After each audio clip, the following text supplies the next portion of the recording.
Hi. Thanks, everybody. So I want to apologize for not having any prepared remarks. That's the first thing. I did write down some things I need to say. So first, apologies. I didn't prepare any written remarks. Number two, I really do want to thank Peter, Richard Scott, Paul Marion. Mike Worm is here. Mike was heavily influential. It was a really amazing partnership between the state and the city and the federal agencies. I think at one point, Peter, there was the Coast Guard was involved because we were close enough to a waterway. So like they had to sign off at one point. I see Jim. I want to thank Stella, and also Stella's brother Tony was a big inspiration for any of us that were here in Lowell. I see Mr. Amram. I told him once this is a blue collar festival, and he's been back ever since. But Tony was a big inspiration for us. That not just that we'd go and have a Boilermaker at Nicky's at 11 o'clock at night. It was really the first time I was in Lowell with Allen Ginsberg.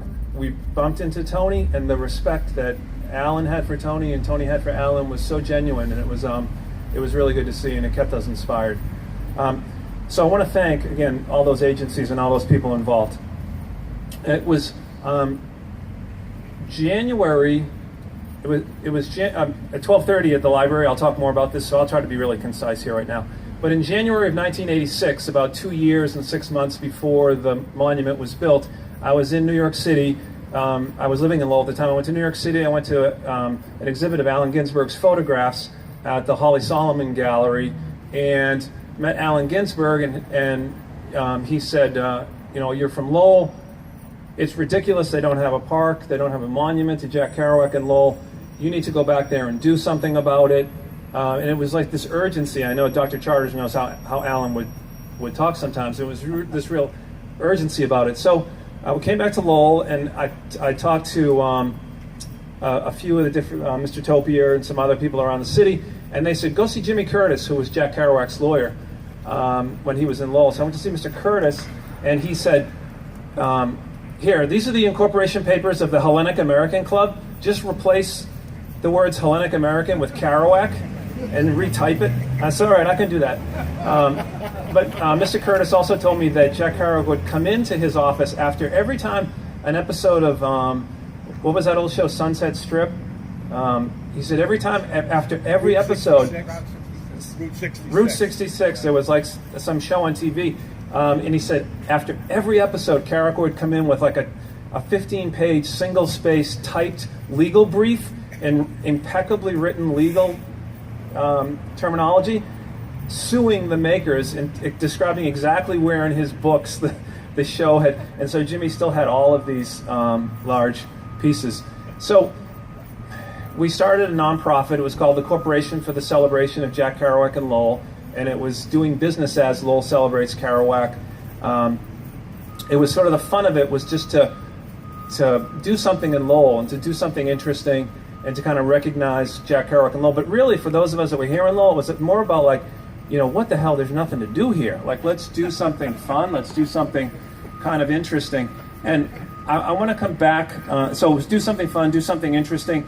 Started this nonprofit. We realized we didn't have, there wasn't a lot of credibility at the time. So we talked to authors all around the country. John Updike, who was in Beverly Farms or Manchester by the Sea or some kind of posh place, he agreed to come to Lowell and do a reading. And I think that for those that remember John Updike's reading, I think that sort of would really elevate our group in those early days.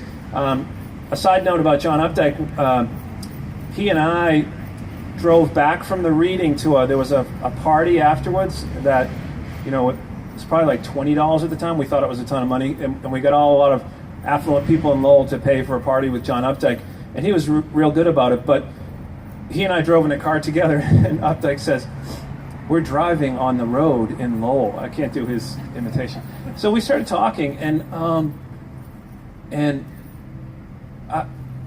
this is really funny. He says to me, we start talking and sort of getting personal. He's like, so this other person there, you dating this person? I was like, oh, we're living together at the time. He said, you should marry someone you love, but you're not in love with. And I said, okay. And then he said, and I found people enjoy moving, whether it's a little car or a train. So I don't know how Updike did it, but it was a lot of fun. So I'm going to bring this back to the end of it now here, and the rambling into a real specific point I have to make about the park and the monument and the festival, and that it was really Allen Ginsberg who was a driving force behind it. Back to my first point, it wouldn't be here without Kerouac. But it wasn't until Allen came to Lowell in March of 1986, 2 years before the park was built, and again drummed up the interest. And it was at that time there was not a ton of Kerouac available to us. There were the editions, and there were the 16, 17, 18 books.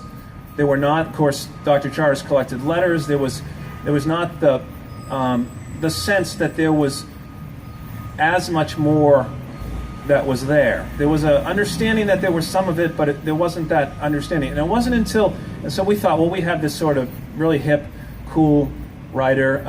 Side story, I know that when Peter mentioned that piece about the San Francisco paper, the Dennis McNally, the road manager of the Grateful Dead, he called me up.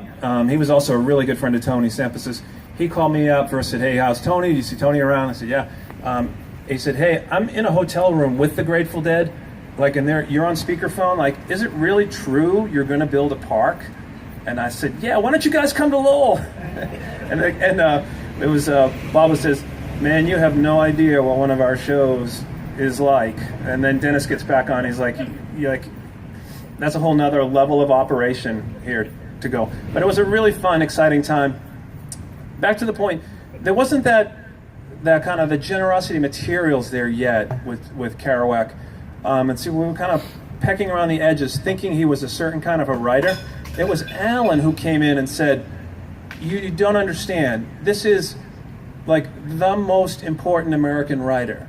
It is the writer whose imagination exceeds every other American writer's. The imagination was fueled here in Lowell, and it was fired here in Lowell, and it kept returning to Lowell.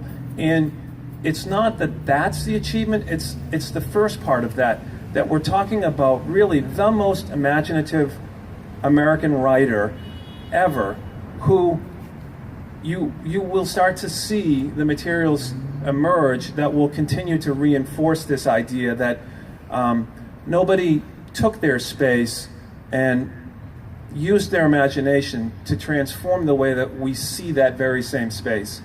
And I think it was Allen that, in fact, then came and opened up the city. So, assuming how little I know about technology this works, I'd like to share a little bit of Allen, who came here to Lowell on St. Patrick's Day, 1986, and Richard Scott was there, many others were there, and then in the auditorium brought out his harmonium and created a spontaneous song right on the spot.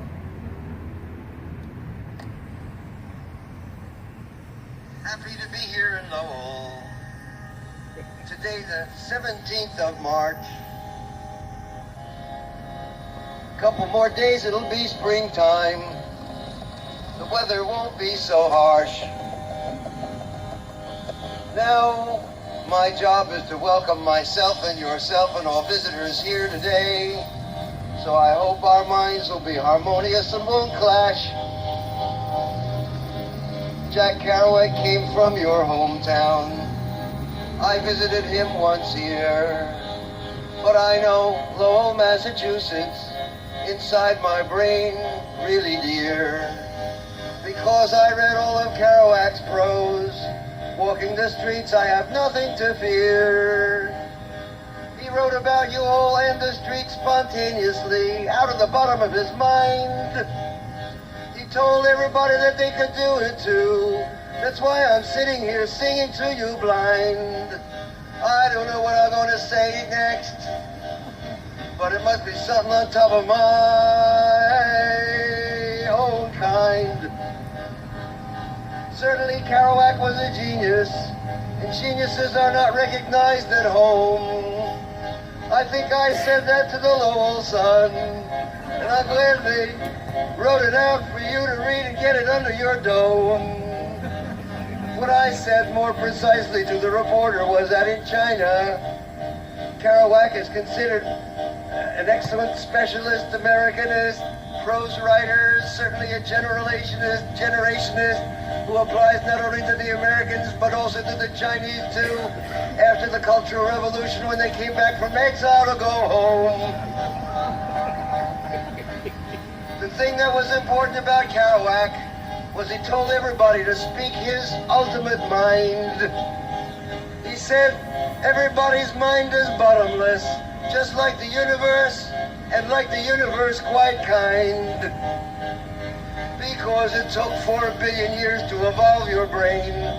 And if you don't believe in evolution, then you gotta agree that God made your brain. And if you think of it that way, that certainly would blow your mind. So now we're gathered here in the spirit of Jack Kerouac's Lamb. Certainly the most tearful Lowell citizen, continually weeping over that I am that I am. Certainly the most memorial Lowellian, knowing he was going to die, just like any old clam. Therefore his heart broke seeing his brother Gerard die, seeing his father die too. He experienced death in Lowell, and he knew it would come to me and to you. Therefore he decided that art was the one eternal glue. Now, though he was considered a sad case by the local drunks who drank him under the table, he did one thing that none of them ever were even to conceive be able. He wrote numerous books, 21, 22, 23, some unpublished as yet, some still sitting under the table. In his books he described the life of his mind and the life of his boyfriends and girls, described the lives and deaths of his families, how into gray the hairs turned on all their golden curls, described how love in the springtime seemed sweet, but your winter's absence hath been more than anyone except the black flag of death could happily unfurl.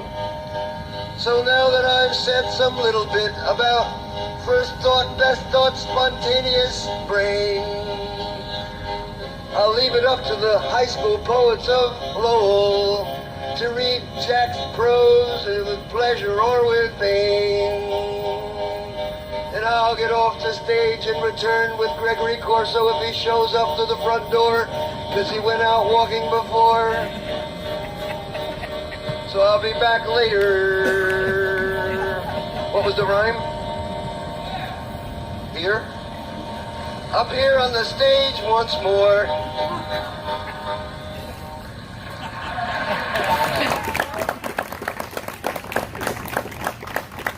Thank you very much.